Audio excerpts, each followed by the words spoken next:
Every flight begins and ends here. A strip of asphalt scorched by jet engines and marred with rubber. But not all runways are created equal. One of the world's most notorious is runway 35L at Congonhas Airport in Brazil. It could surprise you at any moment. In July 2007, TAM Airlines Flight 3054 becomes its latest victim. Accelerate. Accelerate. It can. It can. The runway claims 199 lives. It would be carefully scrutinized, its history reviewed. Investigators desperately need to know why runway 35L is so dangerous 35L, 35. before more lives are lost.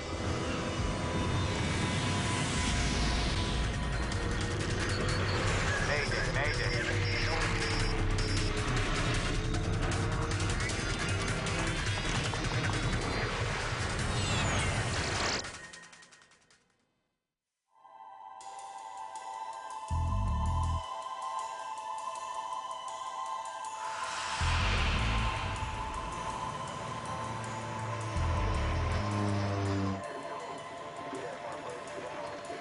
Heavy rains pound Brazil's largest city. Sao Paulo sees this kind of deluge regularly during the winter rains. The downpour snarls traffic to and from Congonhas Airport. 800 kilometers away, TAM Airlines Flight 3054 is en route from the southern Brazilian city of Porto Alegre. The Airbus A320 is headed for Sao Paulo 90 minutes away.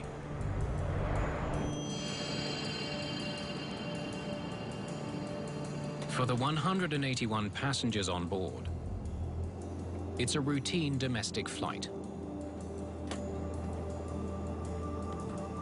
But there's been an unexpected development for Captain Henrique Stefanini di Sacco.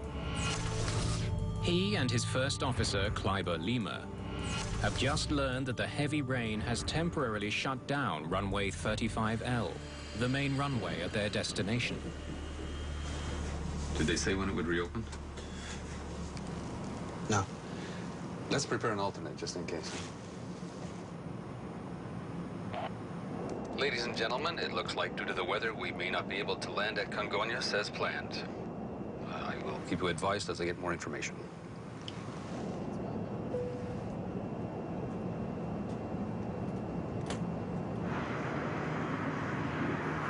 Congonhas Airport is one of the busiest in the world. Planes take off and land here every 90 seconds, carrying a steady stream of people and cargo into the country's economic hub. But Congonhas is also notorious among pilots.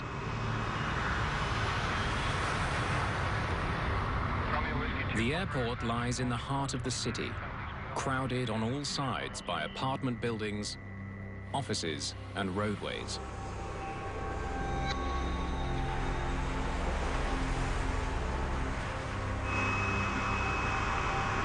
Runway 35L is less than 2,000 meters long, short for large jets. Even worse, it's built on a hilltop with a sharp drop-off on all sides. The risk the airport poses, due to its construction, due to its geography, it does not allow for simple mistakes.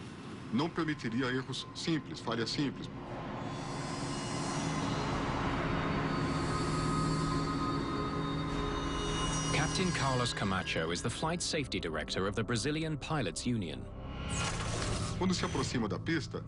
As you approach the runway, your adrenaline is really pumping. For us pilots, it's like landing on an aircraft carrier.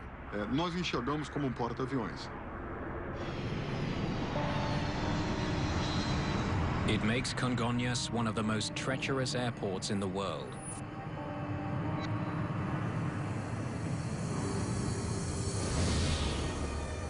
In fact, a Pantanal Airlines commuter plane spun out of control while landing just the day before. And a few months ago, disaster was narrowly averted when a Boeing 737 came skidding to a stop, just inches before the steep embankment at the end of runway 35L.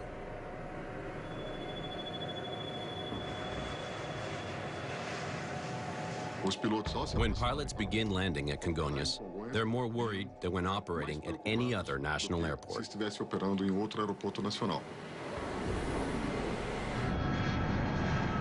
Flight 3054 is at cruising altitude south of Sao Paulo when the crew gets news that runway 35L is back in operation.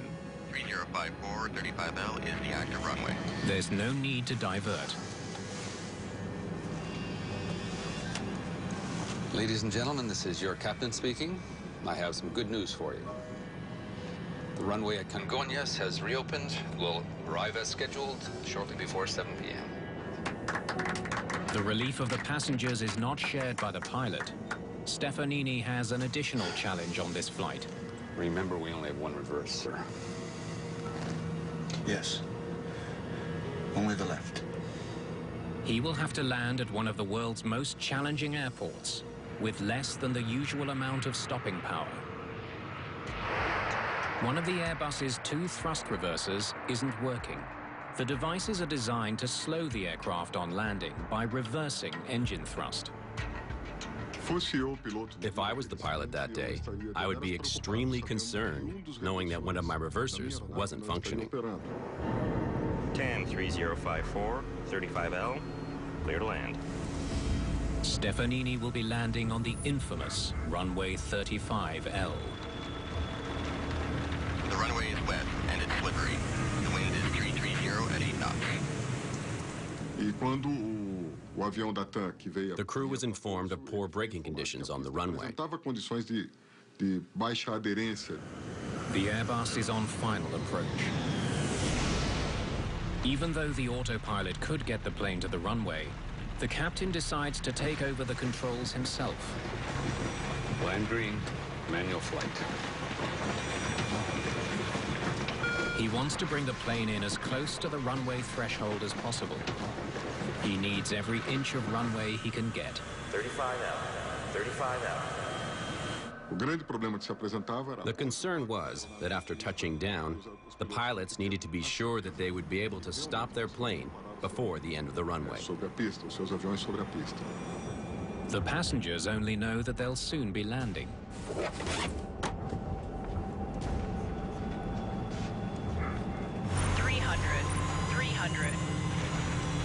Now they are only 300 feet above the city. The Airbus is lined up with the center of the runway. Middle. They're one-way conditions. 200, 200. 100, 100. 1 dot now. Okay. The plane's wheels will touch the Congonhas tarmac in seconds. 20. Retard.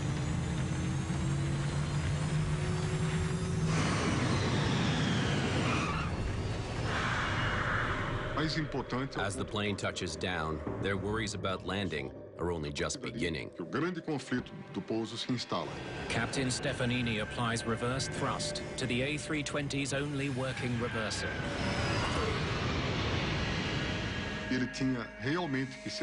The pilot would have to activate the reverser on the engine that had a working reverser as fast as possible to initiate deceleration. But the plane is not slowing down. Reverse number 1 only. At this rate, it will use up the entire 1,945 meters of runway in less than 30 seconds.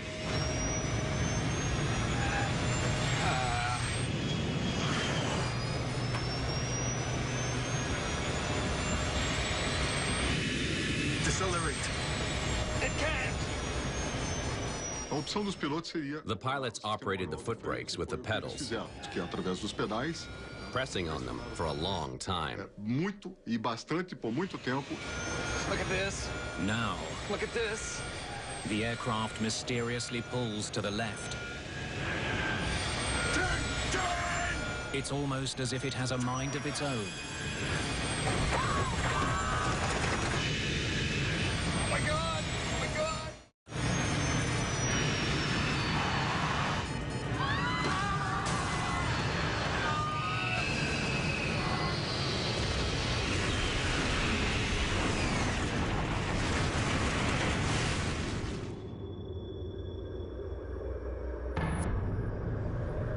Flight 3054 has slammed into a TAM Airlines building and an adjacent gas station.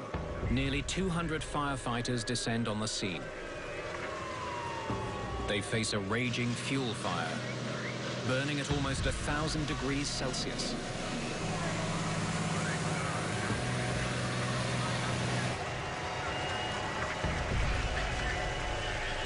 The devastation horrifies Dr. Douglas Ferrari. Essa explosão, ela espalhou fogo na The explosion spread fire throughout the entire area. There was a fire in the gas station, killing the people who were filling up their tanks, burning the whole structure, turning it unrecognizable. Toda a estrutura do posto irreconhecível. He had hoped to treat survivors, but now he fears there might not be any. Nós tínhamos We had 4 cars on fire.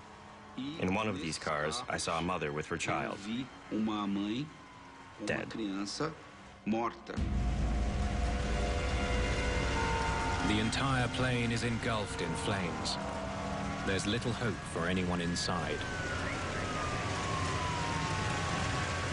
But now there is a new danger.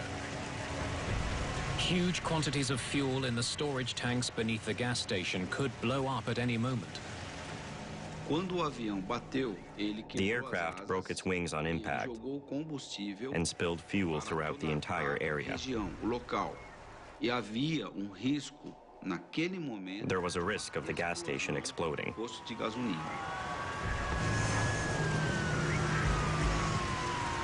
Rescuers hope they can save people in the TAM Airlines building. But with the fire raging out of control, they will have to act fast.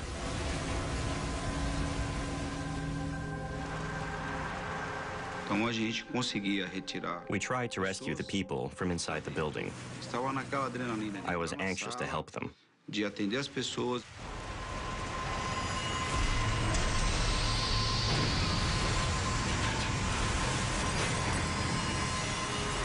Dr. Ferrari makes a grim find inside the TAM Airlines offices. A asa do avião. The airplane wing blocked the way. It prevented people from escaping. Ela não permitiu a sair do avião, não permitiu a sair. I was behind the firefighter accompanying me O bombeiro estava comigo. while he moved bodies to the sidewalk. Foi retirando os corpos e colocando na calçada. It was a horrible feeling. Era muito ruim. But they do locate some office workers in another part of the building and rush them to safety.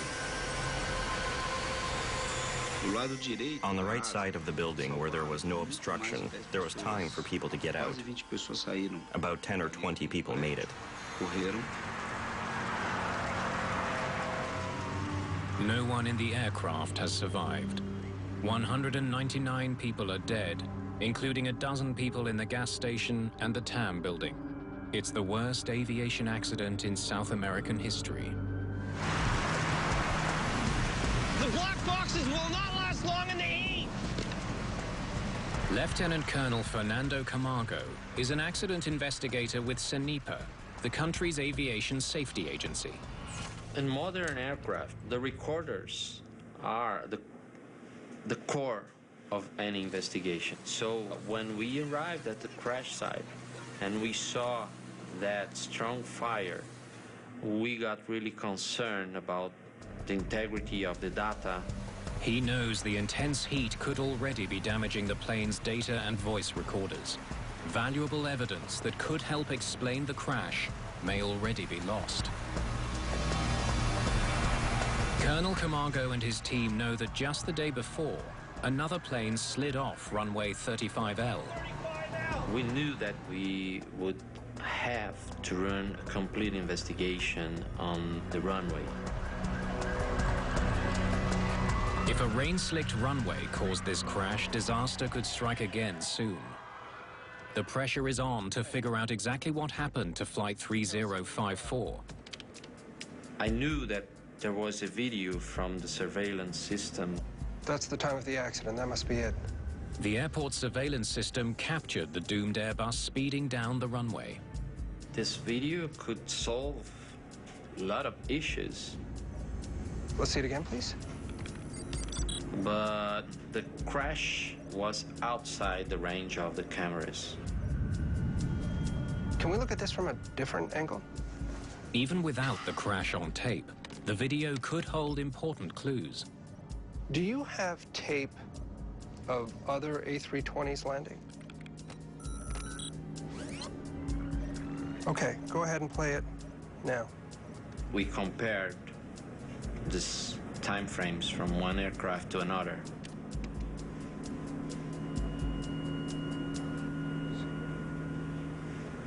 Nine seconds. A regular landing, the aircraft would take something about 9 seconds to pass over this camera. Okay, now the crash plane, please. And the accident aircraft took 3 seconds. 3 seconds? That puzzled us a little bit. Why was the crash plane going 3 times faster than the regular A320 landing?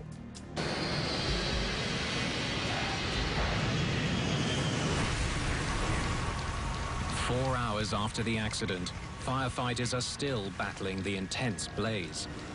The fire was a strong fire with a lot of fuel to keep it burning.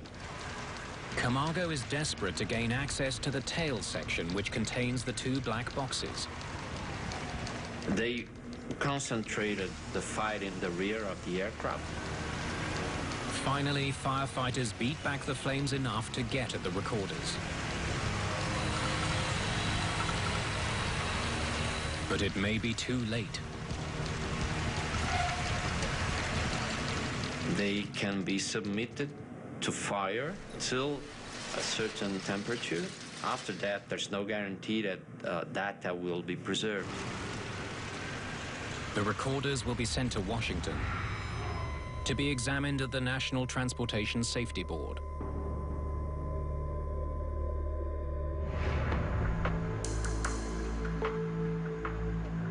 Now, investigators can focus on the infamous runway 35L.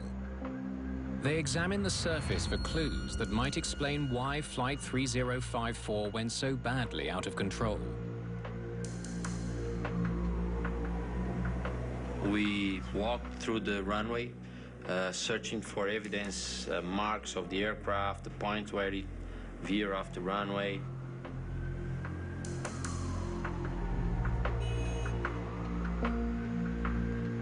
It's still wet!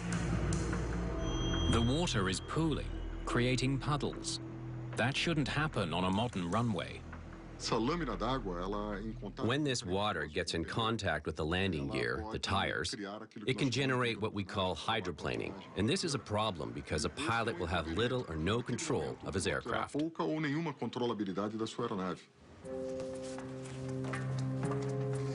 Camargo and his team wonder why water is pooling on the runway. They study files from the government agency that runs Congonhas Airport. They learned that runway 35L had been completely resurfaced just 1 month before the accident. In 2007, the runway at Congonhas underwent repairs. It had been offering a very low level of traction. There were many reports of skids. For years, pilots had been complaining about the slippery conditions. They knew that the pavement need to be reconstructed because the surface allowed the water to accumulate. 35L, 35L. The runway had been resurfaced. That should have solved the water problem. It reopened just weeks before the crash. The new surface seemed to be a major improvement. The airport operated for about a month in dry weather with no problems. But then, 3 days before the crash, heavy rains began. And with the rain, all the problems that were supposed to be solved came back. On the night of the accident, the biggest problem was still the water. Aircraft were still reporting difficulties braking. Runway is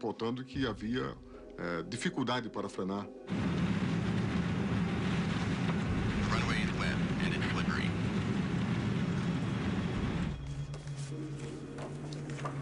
In theory, there was no more depressions on the runway to accumulate water. So what could cause water to accumulate? He discovers that the repair work lacked a critical safety feature. Grooving to be done at a later date. No wonder it was wet.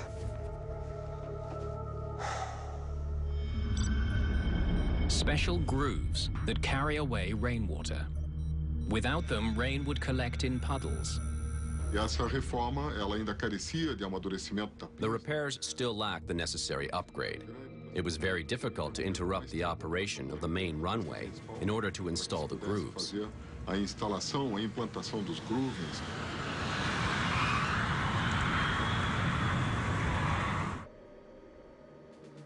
Evidence is mounting that a compromised surface on runway 35L played a key role in Brazil's worst airline accident. Colonel Camargo is concerned that Brazil's notorious rains may bring more runway disasters. Soon after the accident, we recommended the suspension of the operations of regular aircraft in rainy conditions. The airport authority complies, shutting down runway 35L until answers are found. But the main runway at one of the world's busiest airports can't stay closed for long. They must find out what caused this accident as soon as possible. Their focus turns to the A320's thrust reversers.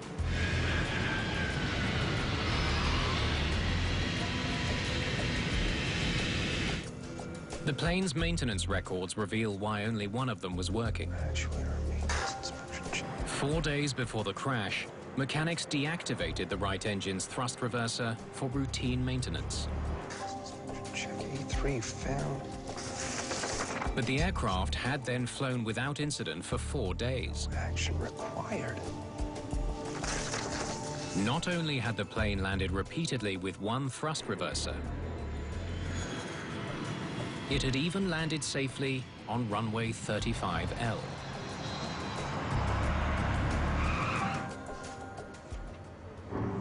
This plane landed on the same runway. On the same runway that day with the same problems. Had only one thrust reverser. Just one thrust reverser. No issues whatsoever. So why had this landing gone so wrong?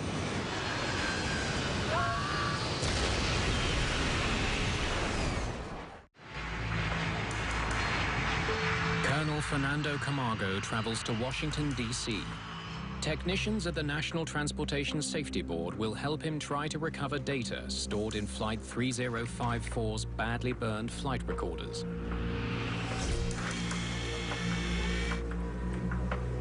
First, they look for a temperature-sensitive chip that could provide a clue as to how bad the heat damage might be. There's an indicator that turns the color if it was exposed to a temperature above that one that it was manufactured to support. Even though the boxes are designed to survive a fierce fire of up to 1,000 degrees Celsius, the chip's appearance is worrying news. These boards were submitted to a fire that exceeded its limitation. They test the circuit board to see if any of the memory survived. Without the data, the investigation into Flight 3054 would be effectively crippled. Colonel Camargo may never know why 199 people died at Brazil's busiest airport. But the circuit board test provides some hope. Okay, we got something. Fortunately, everything works okay. We could recover 100% of the data. Here we go. The information paints a picture of the plane's performance. The speed is fine. In the critical seconds before the crash. It came down fine. Brakes were engaged. The brakes were engaged.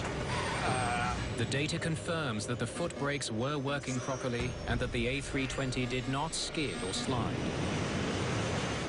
Here.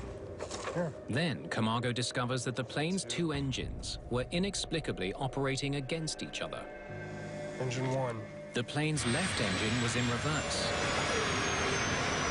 to help slow the aircraft down. But the right engine, the one with a disabled thrust reverser, it's powering up. Was doing the opposite. For takeoff. It's supposed to be idling. Instead of winding down, it was accelerating to climb power. Decelerate. It can. Decelerate. It can. With one engine at full power, the pilots didn't have a chance to stop their aircraft in time. This aircraft was braking. Oh my God! Yes. Look at this. But it would take around 1 more kilometer for it to stop. The lopsided thrust pushed the plane to the left. The right engine really was increasing thrust. There was no means available for the pilot to avoid the aircraft to veer off to the left. Could be this. So engine 2 was thrusting when it should have been idling. That would explain the veer off to the left, right? So what does this mean? Now Colonel Camargo needs to figure out why the right engine was at full power when it should have been in reverse. At that time, we could establish roughly 2 main lines of investigation. One, mechanical failure. And the other one, pilot error. Colonel Camargo brings in human factors investigators Lieutenant Colonel Marcia Farja and First Lieutenant Vanessa Diaz. Pilot is Enrique Stefanini Di Sacco, age 53, from Sao Paulo, 13,654 flight hours. The pilot, who was in command, was a very experienced pilot. He knew the aircraft very well. His first officer was Aguiar Kleber Lima, age 54, from Puerto Velo, 14,760 flight hours. He had enough training to do a good job, including in an emergency situation. Their job is to determine if the crew somehow made an error that could have caused one engine to stay at full power. Machines are straightforward because they work in predictable ways. Humans are infinitely more complex in the way they think and act. It's much harder to analyze their behavior in an accident. Desafio nosso a mais a entender. But I can't believe that this pilot would make that kind of mistake. Okay. The human factors team must now conduct a psychological study of the crew to understand how they might have committed a fatal misstep. A gente tenta recriar através da história da pessoa. We attempted to reconstruct the individual history of each crew member and their experience. Ladies and gentlemen, this is your captain speaking. I have some good news for you. And tried to create a picture that could help us explain what happened in the cockpit. Passou dentro da cabine. Colonel Camargo still believes a mechanical failure is more likely. He now turns his attention to the complicated mechanics that link the thrust levers to the engines. He must determine if a failure there led to the mysterious power surge.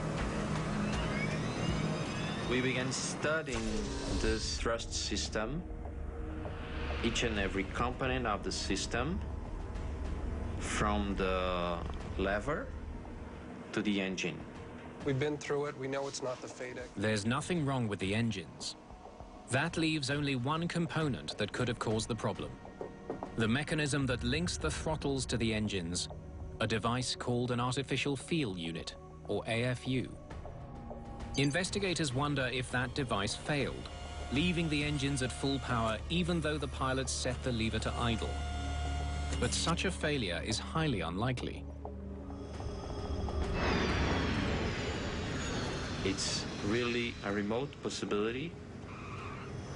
400 billion hours of flight for us to have one occurrence of that. Still, he needs to rule out the AFU as a possible cause of the crash. But he's not sure the unit can even be found amongst the wreckage. Computers, all the avionics, everything was gone. Luckily, one of the few pieces to have survived the fire is the piece investigators now need, the AFU. It's sent to a specialized laboratory that can scan the metal for microscopic markings. Well, look. It got melted in such a way that you can work with it, so we could check something. The 3D scanner allows them to look for nicks or scratches that would indicate the unit failed. I'm looking for any unusual marks in this area. If we could find out any mark, any evidence of the position of this gear, we could go after the lever and find out the real position of the thrust lever. But they can find no evidence that the AFU malfunctioned. Okay, pack it up, let's go home. We found nothing. No mark, no evidence. Colonel Camargo concludes mechanical failure was not to blame for the improper power setting on the right engine. He has to assume that for some reason, the crew left the right engine lever at full power after the Airbus landed.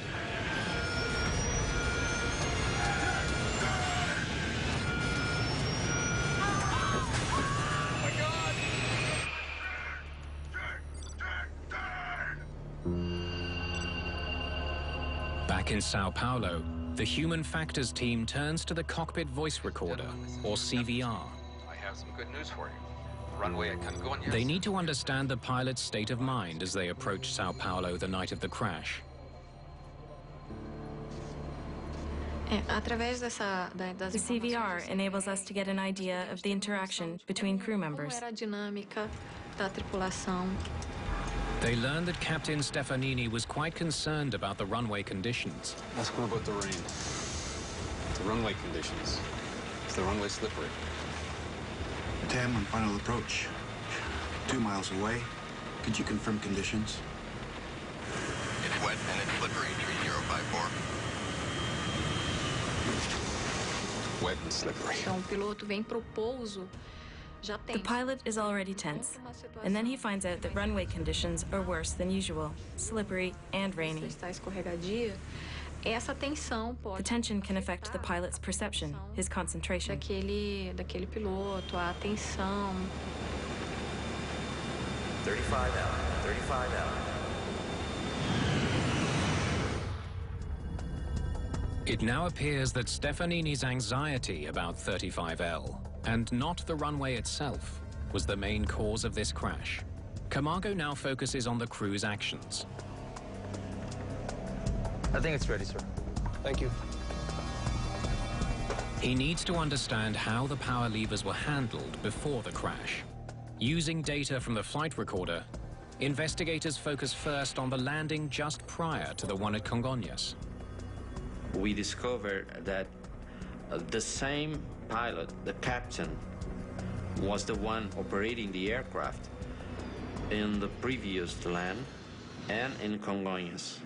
First, how did they land in Porto Alegre? Okay. Both levers full forward during approach. They learned that during the previous landing in Porto Alegre, Captain Stefanini pulled back both thrust levers.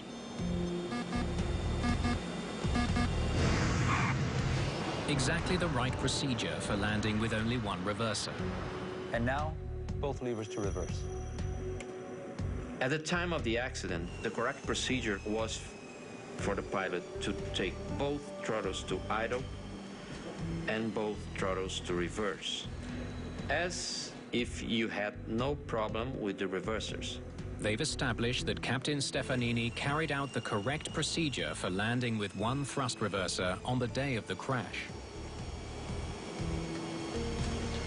No reverser number 2. Auto brakes on. And speed is dropping. It puzzled me because of the fact that a captain knew the procedure. He performed the correct procedure hours before in the previous landing. So what did he do differently 2.5 hours later in Sao Paulo? Okay. Okay, now Congonhas. Left lever to idle. The data shows that Captain Stefanini's handling of the thrust levers Then reverse. was very different on his landing in Sao Paulo. 20. Instead of throttling back both levers, he only put the left engine in idle, leaving the right one at full power. Then, once the aircraft had touched down, he activated only the left reverser, again leaving the right engine at full.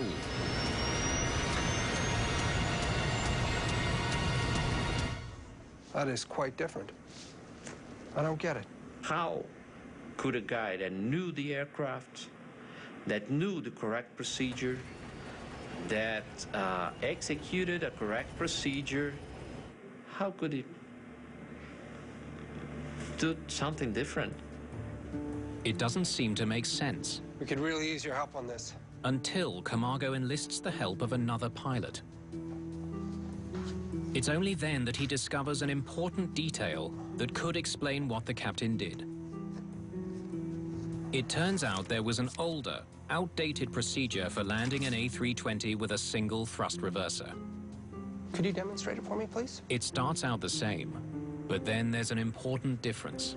The former procedure was taking both levers to idle and then just the lever corresponding to the engine with the reverser operating normally, that would be taken to reverse position. But that is not what Captain Stefanini did. He left the right engine at full power instead of bringing it to idle. If he was attempting the old procedure, he got it wrong.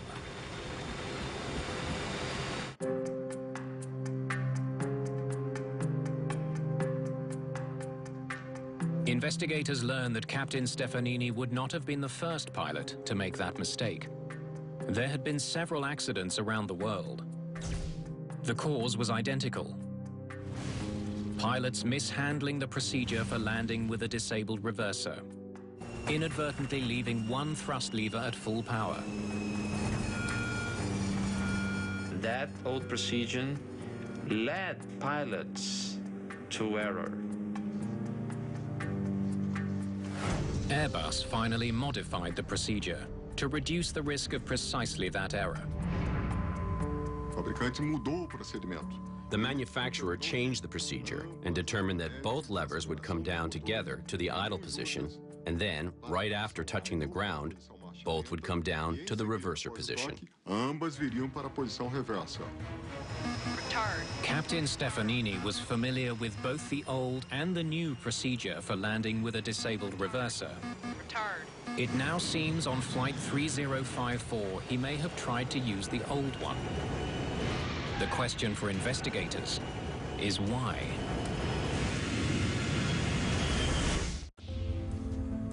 Investigators still can't understand why the crew of Flight 3054 left an engine at full power after touching down. Did they get it wrong?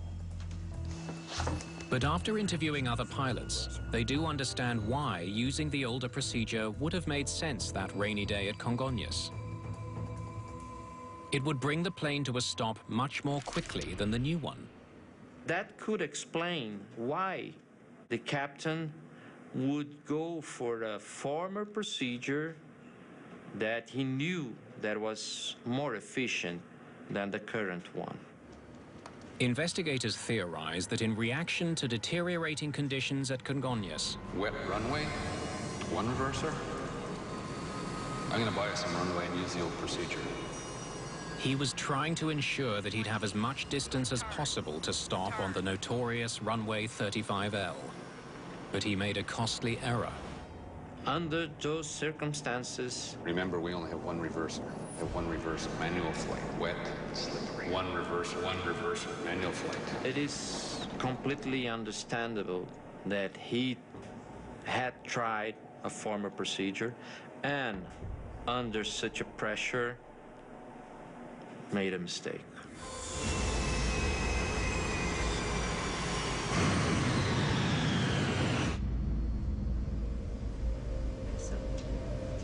Lieutenant Vanessa Diaz recreates the final moments of the flight in a simulator. Okay, engine 1 to idle, engine 2 stays at climb. She notices that in a dark cockpit, it would have been difficult to see the position of the thrust levers. 20. Retard. Engine 1 to reverse, don't touch number 2. Brakes.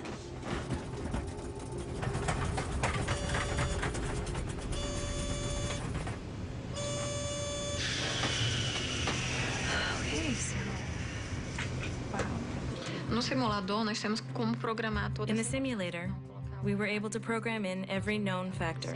Nublado, chovendo. The chronology of events, whether it was cloudy or raining, the wet surface, the slippery surface, position of the levers. Dos manetes estarem na posição. We also went off the runway and had an accident in the simulator. E tivemos acidente no simulador. Lieutenant Diaz believes she now understands why TAM Airlines Flight 3054 ended in tragedy. Captain Stefanini had done everything he could to ensure the A320 would touch down on runway 35L with as much room ahead of him as possible. Land green, manual flight. But the prospect of landing on the treacherous runway had so unnerved him that he bungled a simple procedure. It's possible that tension might block a crucial motor response. It can affect the pilot's ability to react.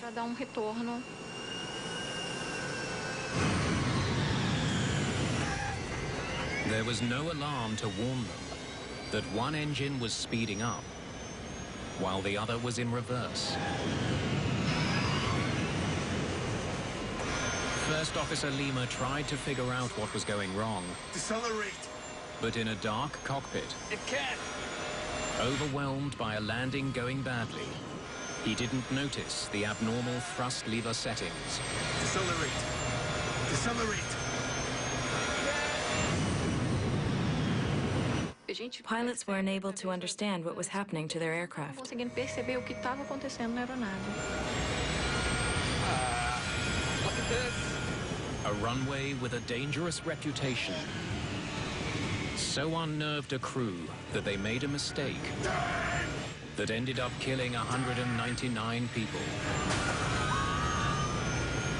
Oh my God! Oh my God! Go!